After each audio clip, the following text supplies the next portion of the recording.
right, excellent. I'm going to go over here and push this button and then push that button. All And this button. right, let's go. I'm going the wrong way with the camera. Woo! Woo! Let's do That's it, how we baby. start this off. That's how we start this off. It's that early. All right, ladies and gentlemen, welcome to game one of the day. We are here in the winner's bracket semifinal. This is TWA and AYAYA, and I can already see that they've managed to mess up my mods because the point values for ships no longer display. Well done, guys. Good job. Well done. All right. Well, anyways, let's have a look at the AYAYA lineup. I'll probably try and fix that between games. We've got this. Here we go. Put this little builder. You choose Daring, fairly standard build, looking like a gun build there. Preq in a Gdansk. We've got Delny here, Moyo with Razzle Dazzle, and a 4-cruiser lineup here for AYAYA, BYF in a Salem, RBQ in a Castilla. I feel like we kept seeing him in Zhao last weekend. I think so. Snowy also in a Castilla, a very underrated tier 10 ship, I think, and Muon in a Prince van Orange. There you go. Well, Castilla's... Sorry, go ahead. I'll say I don't see anything in those builds that particularly stands out and makes me raise my eyebrows. No. And remember, Castilla's only 12 points. We didn't talk about the point system, but for those tuning in for the first time, teams have 100 points to distribute, and each ship is worth a certain amount of points. All right. Let's take a look at the red team. That would be TWA, EU's #1 seed. Heading over towards the A cap, all the way on the flank is Stock 1 Co in the Henri Patre, as you like to call it, Raptor. This is with a Honore with the boosted Adrenaline Rush. Reprise Daring is heading straight to the cap, backed up by Vile 9's Vamp Deuce in the house, everybody. Whoop. Behind him is my personal favorite player because he helped win Team League for my team. That would be Kenny Mod in the Des Moines. Bias confirmed. Caster bias confirmed. Bias confirmed. That's right. Caster bias confirmed. On the other side, we have Forward Unto Dawn's Svea working its way towards the 9-10 line. Behind him is Solitude's Daring without Dazzle, but going for some utility. And Messy of WoW's PRPR and another Henri heading towards the... Well, kind of just be playing goalie right now, I think.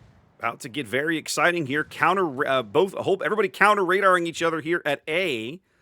But it's the whose radar is this? It's the Des Moines radar that's going to last significantly longer than the Gdansk radar. They get a little bit of chip damage out of Vile, but that's about it. Moyo's Delny definitely backing off the cap here. AYAYA kind of getting driven off this cap early. Yeah, I was surprised that AYAYA stayed so close, but they must have thought it was something else radaring them. Now, we haven't really talked about Delny very much, Sath, but Delny is a big favorite of the Chinese and Asia teams kind of in general. I like what AYAYA has done with this Prince Orange position. Go ahead. Yeah, she's quite tanky, so that comes in handy. Yeah, and the Prince is there to try to kill off the Des Moines. If you play comp enough, you know Des Moines going to go there. Oh, yeah. Right? So, it's a very predictable spot where Kenny Mod has set up for a radar cruiser. The Prince Orange kind of trying to counter that position as Sakiko's Henri pushing up the one line, trying to dive the island here. He's going to easily make it, keeping Moyo's Delny lit, continuing to push damage there as well. Yep. Preq's Gdansk opens up on Reprise Daring with the radar. Whole lot of just blows being traded over here on the one line. Yeah. Moyo not looking so hot. TWA is going to have TWA's very, very strong play for the A-cap, looking like it's going to work out here. They do hold a numbers advantage here, right? Only three AYAYA ships here kind of pushed off the cap. And then, of course, to the south, you have the double deuce pair there that TWA has put into the field. Yep. So Delny's got some pretty good side plate armor. Teams found, I think it was the last COTS or maybe before that the Delny was quite resistant to incoming fire. Not quite as good as Ragnar, but still good. Yeah, she doesn't have 50mm Habarovsk armor, but it's still pretty solid. Right. So when you couple that with the heal and the speed to relocate, she became a favorite when Kleber was banned specifically. Now, AYAYA not sitting idle. They hold the numbers advantage along the other side of the map. The double Castillas pushing down the 9-10 line, whereas Yichu's Daring and Muon's Prinz have taken the inside track. They're going to be stepping onto sea here in just a moment. Now, I'd mentioned this before previously, but in competitive environments, you will typically see 2 ships on a kite side and the remainder, the bulk of ships, on the push side. If you look at what's going on with TWA, they've kind of done that. They've got the Henri and the Des Moines, that's Kenny, chilling over at A, and you can see the Daring Repri is now starting to rotate over to the C cap because they don't need to push over there anymore. Nope. They won that side. And that's partly because AYAYA didn't necessarily have all their ships in position. That Salem, by the time he got there, was pretty much too late to do anything on that side of the map. So yeah, the Henri lacks some of the utility that American cruiser will bring, but he does have one big advantage in these maps, and that is the speed boost. He is innately faster with the speed boost, and so he is able to get to that island, get to that position far, far in advance of any Salem ever made. Yes, or as one of our favorite clanmates used to say, Spood Beast. Spood Beast, indeed. All right, AYAYA does flip C. Soleil's Daring working this island edge here, as Yichu looks like he's trying to come. Are we going to be proxy spotting here? No, the Daring. Well, okay, he's on the down there. Yichu's hydro is down, so yeah, Yichu's hydro is down, but Soleil's is not. This is a bold move. I don't know why you would voluntarily sit here.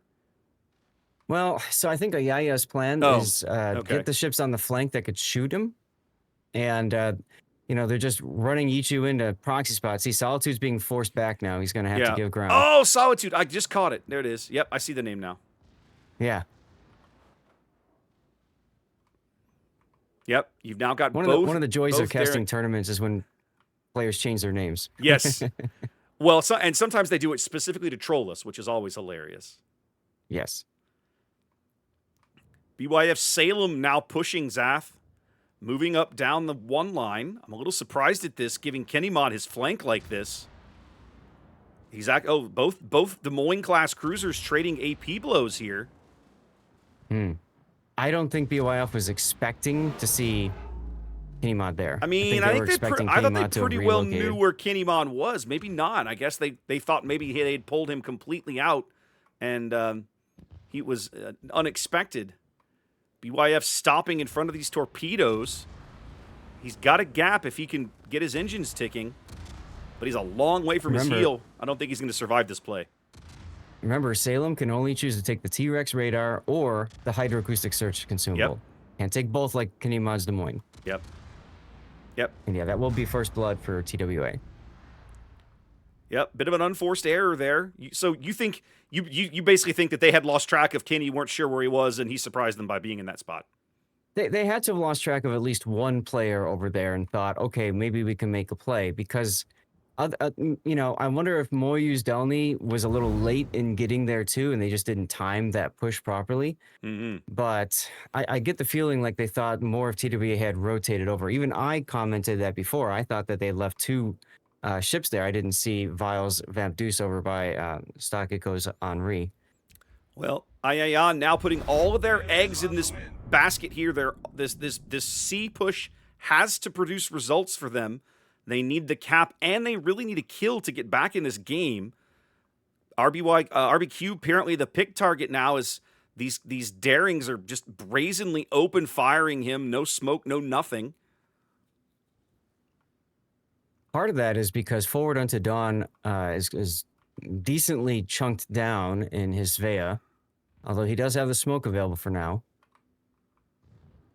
PreyQ's Gdansk picking up Repri's Daring here briefly with his radar. They decide to trade some shots, but PreyQ has friends around. Yichu's Daring flipping the cap, getting some damage in there on Repri. I mean, might as well. Like you said, they need to get a kill as well as the cap. So there's the cap part of it. Technically, AYAYA wins in time. So this is This is more, I think, of what I was expecting when I saw how cheaply Daring was priced, Zath. If memory serves, and we can look at this between games, Daring is only listed, I think, at 12 points. But I remember thinking, that is crazy. How many times in King of the Sea have we seen how capable, how good this ship is in the hands of experienced destroyer captains? You know, how hard it is to kill.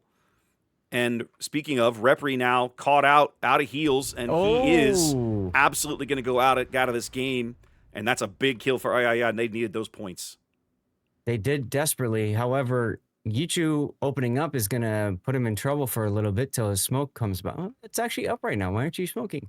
I think right now they're just trying to take advantage of the fact that they can see Solitude back there.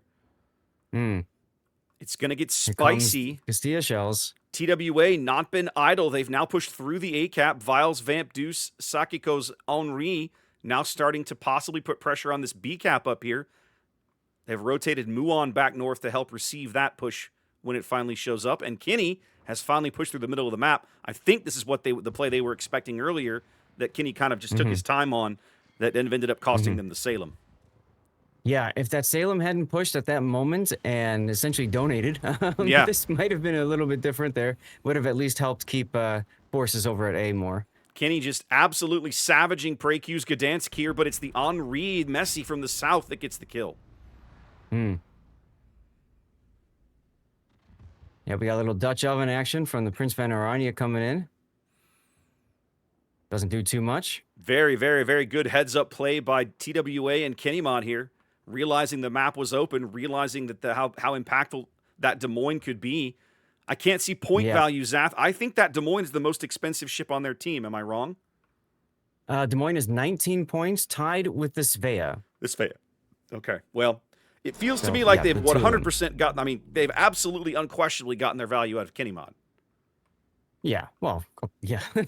Well, okay, you know what I mean, right? At some point, they're going to put point values on players. I would say, yeah, I know, right? When you take a player that capable and give them a ship that capable, you can't help but have good things happen in a team for a team like TWA. Yuichu and Solitude now looks like one of these is going home, as Kinnymon cleans up Muon as well.